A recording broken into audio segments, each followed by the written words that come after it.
शादी एक पवित्र बंधन होता है। ये सिर्फ दो लोगों का मिलन नहीं होता, बल्कि इसमें दो परिवार के रिश्ते भी जुड़ते हैं। इसमें वादे होते हैं साथ निभाने के, सुख दुख में एक दूसरे का हाथ थामने के। लेकिन कुछ रिसेंट इंसिडेंट ने लोगों का भरोसा हिला कर रख दिया है। ऐसा लगता है जैसे शादी का मतलब कुछ और ही हो गया है। जो कभी समाज और संस्कार पर टिका था, उसका अब अलग ही मतलब निकाला जा रहा है। Hello guys, welcome back to the terrifying tales. आज हम जिस केस के बारे में बात करने वाले हैं, उसने पूरे देश को हिलाकर रख दिया। ये कहानी है सोनम रघुवंशी की, जिसने अपने पति राज रघुवंशी का कत्ल करवाया। और ये सब एक प्री प्लान कॉन्स्पिरेसी थी, जिसका राज उसके हनीमून के दौरान खुला।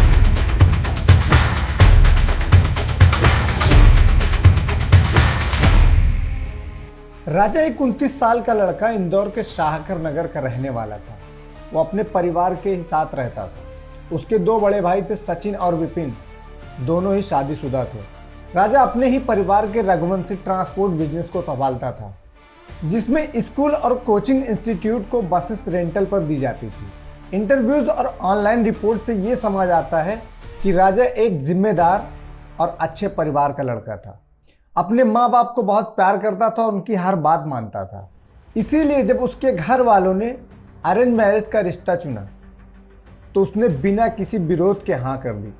राजा और सोनम की मुलाकात मैट्रिमोनियल साइट के थ्रू हुई। सोनम भी इंदौर की ही रहने वाली थी। वो अपने पिता देवी सिंह के प्लाईवुड फैक्ट्री के अकाउंट्स के काम को संभालती थी। दोनों ही फैमिली फाइनेंशियली बहुत स्ट्रांग थे और एक ही कम्युनिटी से थे, इसलिए बात आगे बढ़ने लगी।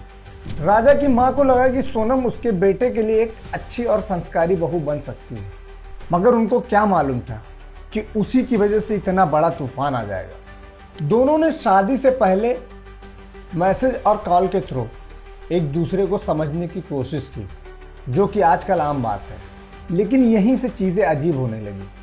सोनम बहुत एक्टिवली उससे बात नहीं करती थी, मैसेज का लेट रिप्लाई करती थी और कभी कभी तो उसके मैसेजेस इग्नोर भी कर देती थी। ये बात राजा ने अपनी माँ को भी बताई। एक बार राजा ने सोनम से अकेले मिलकर बात करने के लिए कहा, कहीं कॉफ़ी पे या मूवी पे। लेकिन सोनम और उसके परिवार वालों ने ये कहकर मना कर दिया कि हमारे फैमिलीज में ऐसा नहीं होता और हमारे घर की लड़कियां ऐसे ही किसी से नहीं मिलती। राजा को लग रहा था कि सोनम इंटरेस्टेड नहीं है, लेकिन उसकी माँ का ये सोचना था कि हमारे एक ट्रेडिशनल वैल्यूज का हिस्सा होगा।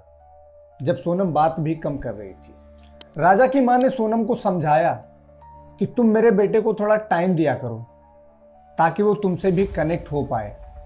इसके बाद सोनम ने बात तो करना शुरू किया, चाहे वो दिखावा ही क्यों ना रहा। शादी हुई 11 मई 2025 को बड़े ही धूमधाम से।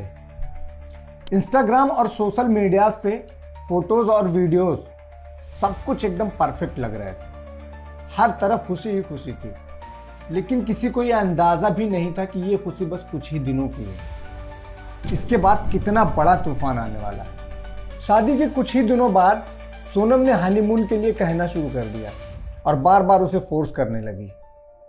राजा इतनी जल्दी नहीं जाना चाहता था, लेकिन सोनम ने बिना बताए मेघालय के टिकट्स बुक कर दिए।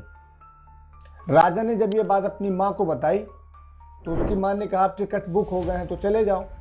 सोनम ने कामाख्या देवी मंदिर जाने की बात कही, जिस पर राजा की माँ ने शक भी नहीं किया। 20 मई को दोनों मेघालय के लिए निकलते हैं। एयरपोर्ट से वीडियो कॉल पर जब माँ ने देखा कि उसने एक गोल्ड चैन पहनी हुई है, तो उन्होंने मना किया। तो राजा ने कहा कि सोनम ने उसे पहनने के लिए कहा है। ये बात तो एकदम छोटी सी थी, लेकिन आगे चलकर यही सबसे बड़ा सबूत बनी। 23 मई को सुबह 5:30 बजे उन दोनों ने एक गेस्ट हाउस से चेकआउट किया। एक लोकल गाइड ने उन्हें 3 और लड़कों के साथ देखा। उसके बाद सोनम और राजा का अपने परिवार से कोई भी कांटेक्ट नहीं हो पाया। पहले तो लगा ये नेटवर्क इशू होगा, लेकिन 2-3 दिन तक कोई खबर नहीं आई, तब टेंशन बढ़ गई। फिर उन्होंने मिसिंग रिपोर्ट दर्ज करवाई। 2 जून को स्वाडोंग वाटरफॉल में राजा की डेड बॉडी मिली, वो भी आधी सड़ी हुई। मर्डर वेपन, एक बड़ा धारदार हथियार, जो साइड से कुछ दूरी पर मिला। फिर पुलिस को शक होने लगा। कि ये कोई लोकल क्राइम नहीं है बल्कि प्लान किया गया मर्डर है। इस बीच 9 जून को गाजीपुर से कॉल आता है सोनम का। उसने ढाबे से किसी का फ़ोन लेकर घर पे बात की। उसने कहा कि राजा को किसी ने मार दिया है और मैं बेहोश हो गई थी। लेकिन अब यह सवाल उठता है कि वो मेघालय से यूपी आई कैसे, इतने दिन कहाँ थी और राजा का नाम क्यों नहीं लिया। पुलिस ने सोनम को यूपी से मेघालय ले जाकर इंट्रोगेट किया। पहले तो उसने कुछ नहीं कहा, फिर उसने बाद में खुद को बोला कि उसने राजा का मर्डर करवाया। रीज़न, उसका पहले से अफेयर चल रहा था एक राज कुशवाहा नाम के लड़के से, जो उसके फादर की फैक्ट्री में काम करता था। दोनों के बीच बहुत प्यार था, लेकिन कास्ट और स्टेटस की वजह से उन्हें शादी की इजाज़त नहीं मिली। फरवरी से ही प्लानिंग चल रही थी। 16 मई की रात सोनम ने राज से 6 घंटे बात की और वही फाइनल प्लानिंग हुई। राज ने अपने 3 दोस्तों को मेघालय भेजा, विशाल, आनंद और आकाश। 23 मई को ये तीनों राजा और सोनम से मिले और ट्रैक पर ले गए। वहीं राजा को मार दिया और सोनम भी वहीं मौजूद थी और उसने ये भी बोला कि मारो उसे।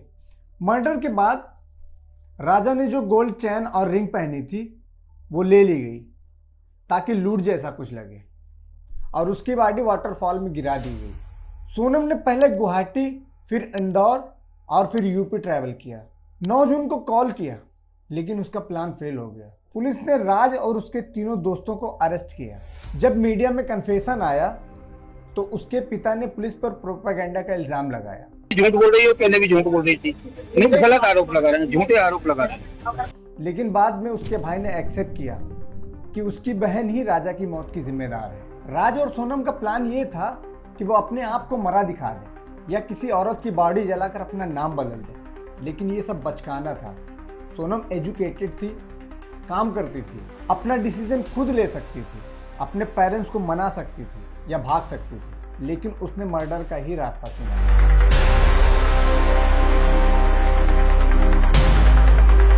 वो भी एक ऐसे इंसान का जो उससे बिना किसी शिकायत के शादी कर ली। राजा एक सिंपल फैमिली ओरिएंटेड लड़का था। उसका कसूर सिर्फ इतना था कि उसने अपने परिवार की मर्जी से शादी कर ली और उसकी मौत एक ऐसे प्लान का हिस्सा बन गई जिसमें मोहब्बत नहीं थी बल्कि धोखा, पागलपन और एक साजिश थी।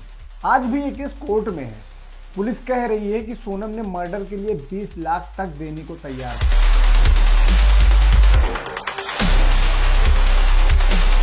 लेकिन ये कंफर्म नहीं हुआ है अभी।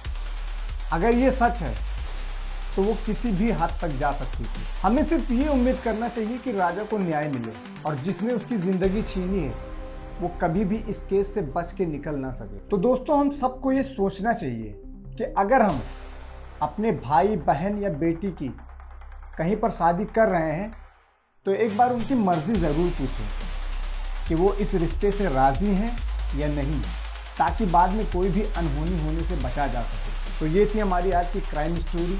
आपको ये वीडियो कैसा लगा कमेंट में ज़रूर बताएं और ऐसी ही वीडियोस को देखने के लिए हमारे चैनल को सब्सक्राइब ज़रूर करें।